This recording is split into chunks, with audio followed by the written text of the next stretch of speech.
Welcome, ladies and gentlemen, to the round 18 edition of the Football Town Show. First up, Felipe Tadashi returns to V-League action for Brunswick as they take on Micklem FC. Then Hume, who are looking to recapture their spot at the top of the table, go up against Fikret Kausevic's Grimbank FC. Dino Redzepovic, who's returning from international duties for Metropolitan, who'll be looking to get his side back to winning ways against Mark Burton's Fitzroy.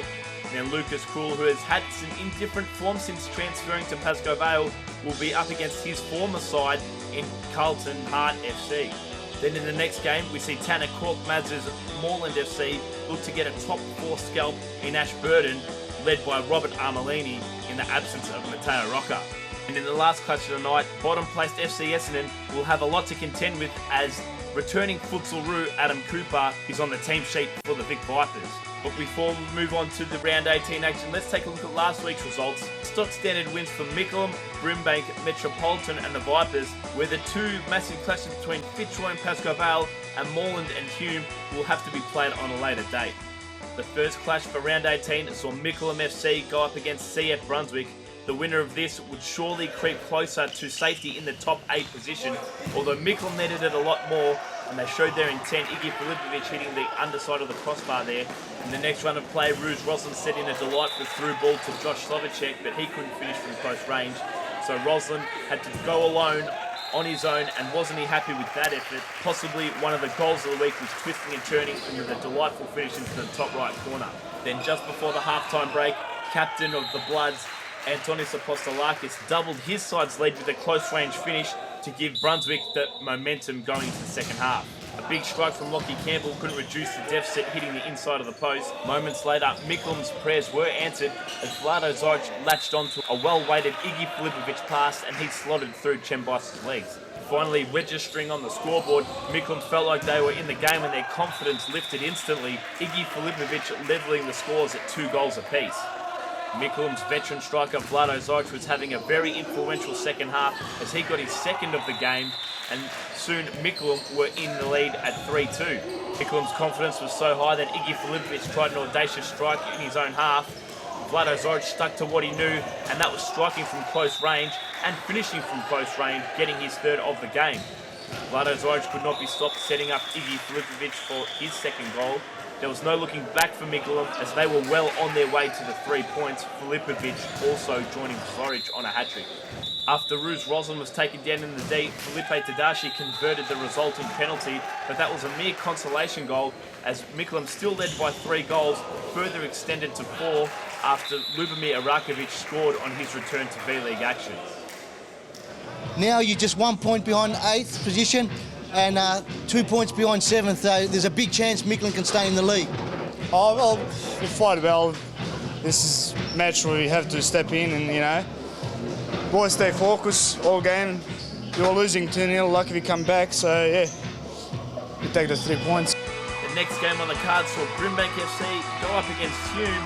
As we mentioned before, they were looking to keep touch with ladder leaders Pascoe Vale FC, so Hume would accept nothing less than a win. But it didn't go according to plan to begin with, as Ivan Zilic put Grimbank into a shock 1-0 lead. Up against one of the most dangerous teams in the V-League, Hume knew they needed to act quickly. Luckily, Mehmet Parlak was on turn to level the scores with a thumping strike, and that certainly eased the nerves of his side. Grimbank, unfazed by the might of Hume, saw Adis Sehic bully his way through his own defence to register his first goal of the game and put Grimbank back in front. To open the second half, Grimbank continued their momentum from the first half as first gamer Alex Vasilevsky made it 3-1 with a thumping strike just outside the D. Hume was starting to get a little bit nervy as they could see their title chances slipping away. Luckily, Mehmet Parlak was on hand to rescue his lads yet again with his second goal and made it 3-2. Desperate to catch up to their lower-ranked opponents, Ahmed Azam teed up Moe Tankia for a rare goal as his strike deflected through the legs of the unfortunate Grimbank keeper. Hume then scored their third unanswered goal for the half as Mehmet Parlak registered a hat-trick on return to V-League action, and Hume was soon in front 4-3. When Hume were at the top of their A game, they are almost unplayable Have a look at this goal as almost every player on the pitch touches the ball en route to a Matty Vrajovski goal to make it 5-3. With the comeback complete, Ahmed Azam decided it was party time, thumped an audacious volley which cannoned off the crossbar. Soon enough, Azam got his wish to register a goal as the keeper was sent the wrong way and he cannoned in from close range to make it a commanding 6-3 lead. But Hume were by no means done on the scoreboard. George Harrison with a traditional thumping long-range strike to register his side 7th. Grimbank's bustling Adis Sehic got his 2nd of the game. Not a bad individual haul for a fixed defender, but Hume certainly had the last laugh as George Harrison got his 2nd of the game also, capping off the 8-4 result. I'm here with one of the most underrated players in the V-League from Hume FC, Mehmet Parlak. You know, it's been a few weeks, you've been out with injury, and you're getting back into the groove, and today, what a great performance by you and the boys, especially a personal performance, 3 goals by yourself. Yeah, thank you, Theo. I've had a bit of a rough patch, obviously, at the start. Lost a bit of fitness. From the team, all the boys were a bit supportive as well. He gave me a few runs. From there, I actually had to shine a bit. I had to do something, and thanks for the boys as well, for their support and stuff. So.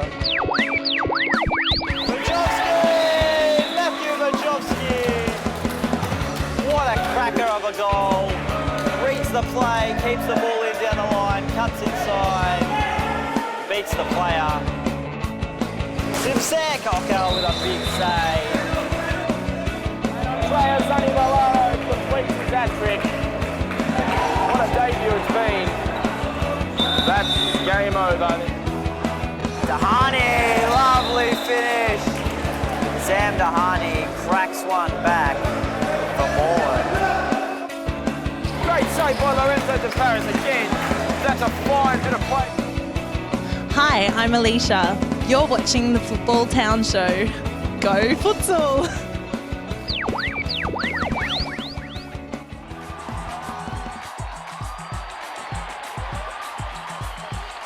Welcome, ladies and gentlemen, to round 18, match of the round between Fitzroy FC and Metropolitan FC. Both sides in very different predicaments this season, with Fitzroy sitting middle of the table and Metropolitan sitting on top with a game over Pascoe Vale. They must win today. Fitzroy manager Todd Miles is without star forward Ben Montilioni, while the rest of this lineup looks pretty full today. As for Ali Radzevich, he has brother and captain Dino Radzevich back, while he is without Michael Charmy and Adam Husseini. Let's go down to the action. Here we are, ladies and gentlemen. Metropolitan taking on Fitzroy. Must-win clash for both sides for 2 very different reasons. Metropolitan winning their catch-up game. Oh, and a big early chance for Ali Radzevich.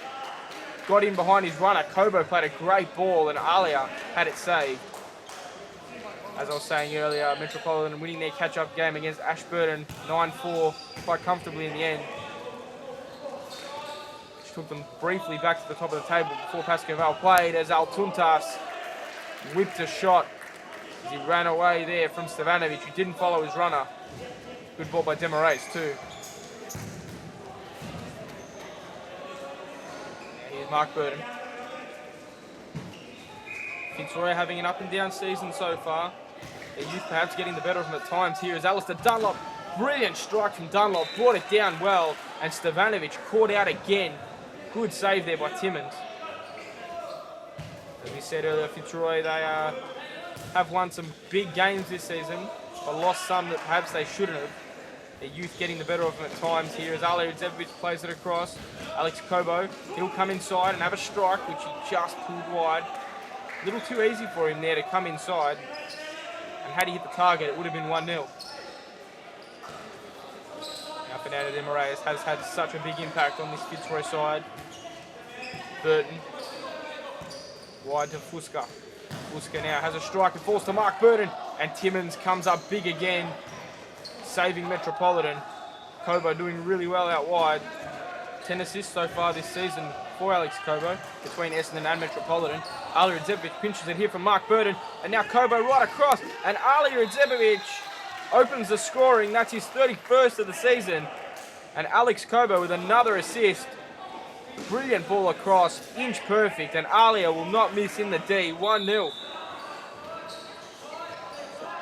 Old Metropolitan started a little slowly, but they have got the opener.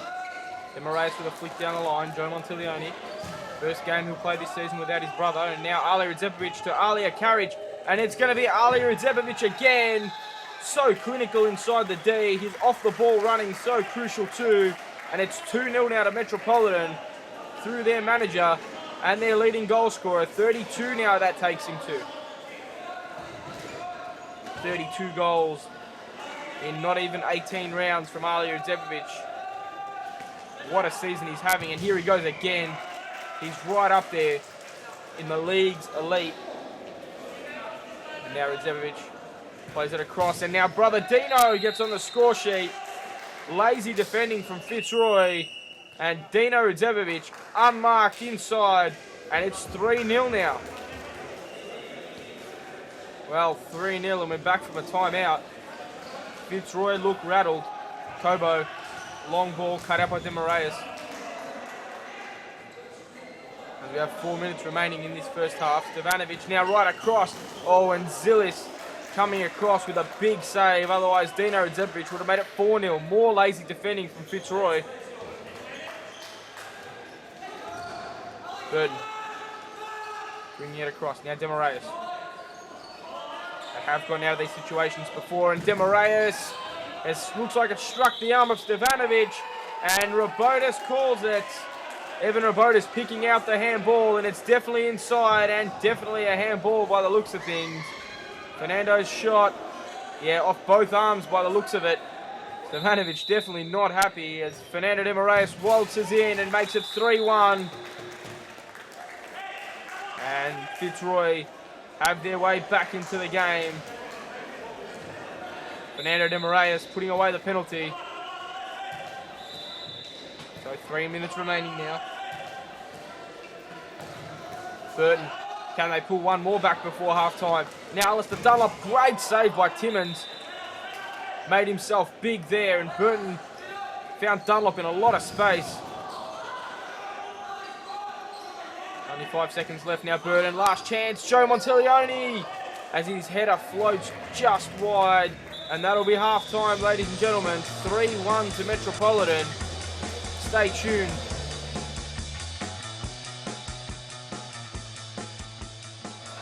Now we're back for the second half. 3-1 Metropolitan with the lead. It's Metro claiming that ball was out. They all stopped. Very dangerous just to stop like that as Ali Radzepovic. Fighting with Fusker out wide. And they'll come away with it, Fitzroy, as De Moraes fighting here with Karic. Fernando De Moraes, and he somehow squeezes that in from long range. Fernando De Moraes dribbling across the length of the court, fighting with Karic, held him off in the end, and put it into Timmins' bottom left corner. 3-2. Well, as we said earlier, Fitzroy have so often bounced back when they've gone behind. They blew a lead against Ashburton last week, as Ashburton played the fifth man to a T, and Fitzroy couldn't defend it. As now another strike there, this one by Joe Montiglione, and it's hit the crossbar. Fitzroy again dominating this game early. Ball will restart again. It's 3-2 now at the moment. Mark Burton has gotten better and better with each game he's played for Fitzroy. And Capsy Burton dribbling across. Oh, and Mark Burton's shot takes a huge deflection off Dino Radzepovic. And just like that, it's 3-3 in the blink of an eye early in the second half. Very unlucky for Metropolitan, but a lucky break for Fitzroy. Grigic now. He has had a fantastic season too, Tomo Grigic, defending wise and in front of goal as Alistair Dunlop right across. Oh, that's a fantastic save by Ryan Timmins. Dunlop came right across, played in Altuntas, and that is a fantastic save there by Ryan Timmins. Gee, what a game Timmins is having, pulling off save after save as Metropolitan look like they want a timeout. And now Dino Radzepovic will play it across Kobo. Oh, and it was searching for the head of Ali Radzepovic on the counter-attack. Dunlop couldn't get back, and they're so close. Here's De Moraes. Altuntas. Aiming for a foul there from Kobo as Grigic coming across 1-2 with Ali Radzepovic, and Grigic, he this time put it wide, Tomo Grigic, and so close on a couple of occasions, Metropolitan. Kobo Stevanovic playing the target well there, and now he tried to play an Ali Rdzevic, he couldn't. Angelo Fusca now. Slowing things down and played in Joe Montiglione. Goes back to Fusca, who has De Moraes in support, but Fusca forces another save out of Timmins. Way too easy. Stevanovic caught napping again. Alexander Stevanovic better be careful. He's been caught napping too many times in this game. Fitzroy will take advantage eventually. Ali Rdzevic now. Stevanovic. Oh, and Joe Montiglione. That's a terrible challenge, and he's going to be sent off. Alia played him in. It's definitely outside the area of the contact. Silly from Joe Montiglione now as Stevanovic played it across, and Ali Rdzevic uncharacteristically missing an easy shot on goal. And now Metropolitan continue to just pepper Fitzroy's goal. Ali Rdzevic. Kobo drilled it, and Zilis with a save. Alex Kobo has fitted in so well here at Metropolitan since crossing over from Essendon in the mid-season transfer window. Fernando De Moraes played it wide to Burden. We did really well here. Altuntas Dino Rdzevic has to get on his bike, and another save by Timmins. He's been fantastic. Dunlop again peppering the goal. Alistair Dunlop's been fantastic today, really getting back to his form from that injury. Oh, and Ali Rdzevic with a chance to win it, but Zilis came out strong and Ali didn't quite get onto it. And he keeps the score at 3-3. 2 seconds remaining here. Ball played quickly by Altuntas and De Moraes. Oh, and Alistair Dunlop with a late chance. De Moraes getting across. Alistair Dunlop gets the touch, and that's very unlucky. Fitzroy perhaps deserving 3 points, but it finishes 3-3. Thus far this season, you were at Pascoe. You had some very good games, and now you're going across the Metro, and tonight's game, personally, you were superb. You really saved some great saves, and you're really taking the next step as a keeper in the V-League. Yeah, it's taken me a while to settle in. It's much different to what I've been used to, and I think obviously it will come with time and progress, hopefully, and start getting some more wins under our belt and hopefully a championship. How did it feel after the game, the team? How did you feel? Did you feel like you lost that game? How was team morale? We were still buzzing. We had a good result on Friday night, but obviously it's a bit of a kick in the teeth. They have a good side, Fitzroy, all credit to them. They did what they could, and they worked really hard, and they made life difficult for us, and hopefully we can pick it up next week and go again.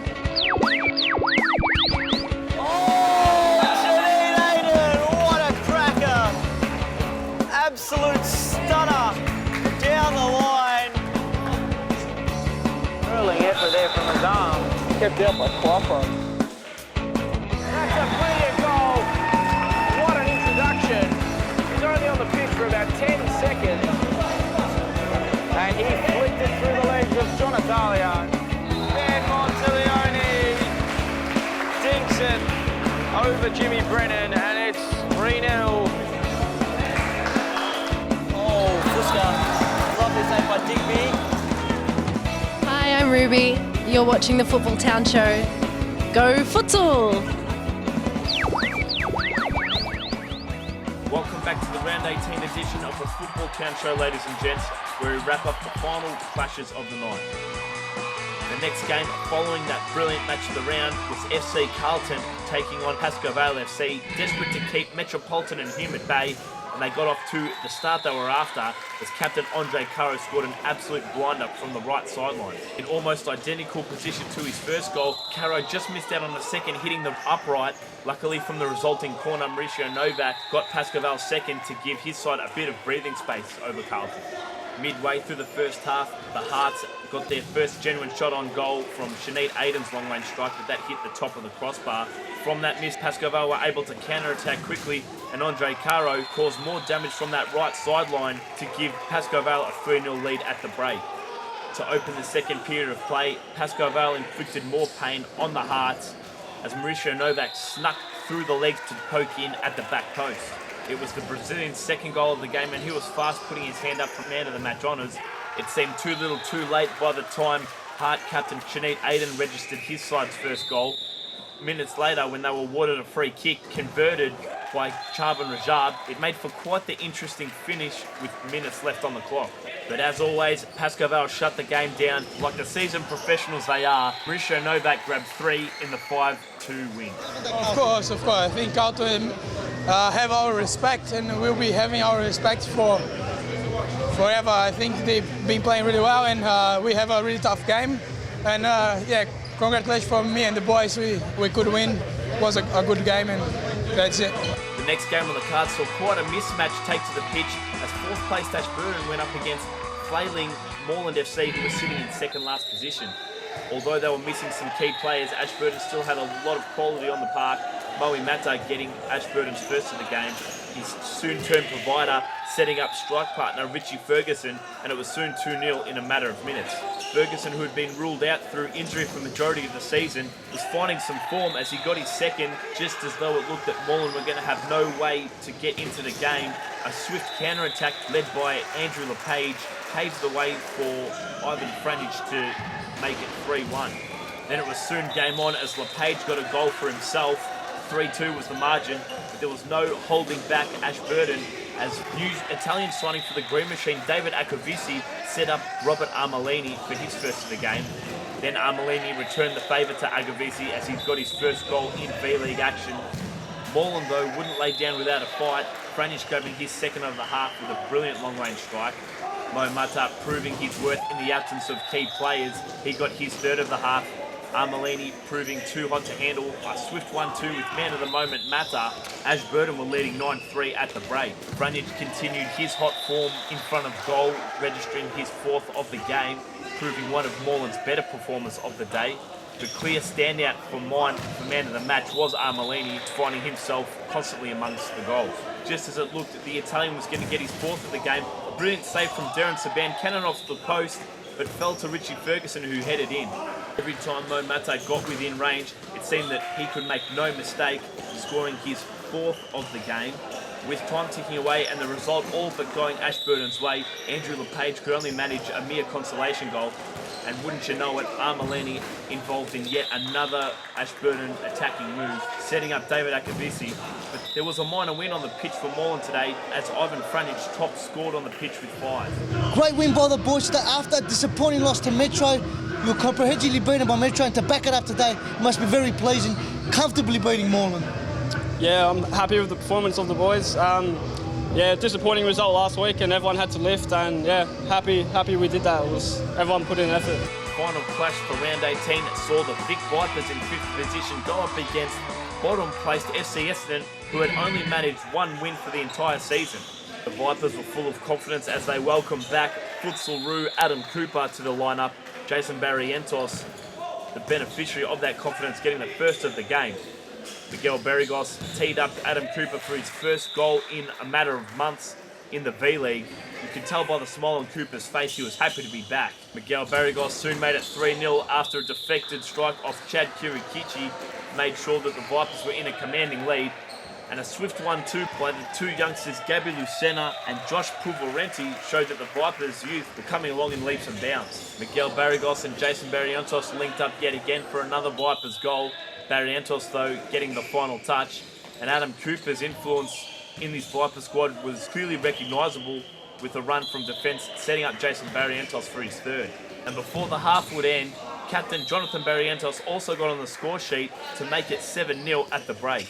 With such a commanding lead on the score sheet, the party tricks could really come out for the Vipers. Miguel Barrigos' goal just getting over the line to register for his 2nd of the game. It was a welcome return to goal-scoring form for Jason Barrientos, who got his 4th of the game, and some tough work by Miguel Barrigos was capped off by a brilliant backheel, which had the keeper dumbfounded and possibly goal of the week. Vipers at a 9-0 lead. Essendon were just playing for pride, and they certainly got a little bit of that back. Michael McCallis, who had a brilliant strike over Christos Apostolakis. After his 2-goal effort from last week, Josh Pulverenti got on the score sheet yet again for the Vipers, proving his worth to manager Milton Sackhoff. As the Vipers' goal tally soon hit the double-figure mark, Haydar Noor could only manage Essendon's 2nd. Not much was expected from the league's bottom side, going up against one of the V-League's most decorated teams in the Vipers.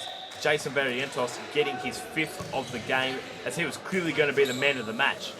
Hayden doubled his gold tally as he registered the Wanderers third to expose some poor keeping by the Vipers' Christos Apostolakis, while the 13-3 scoreline was capped off by Jason Barrientos, who bagged his sixth. Yeah, definitely.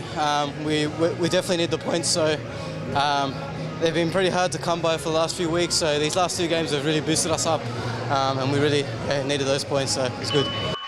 What a performance there by the Vic Vipers, returning to the winners list in round 18.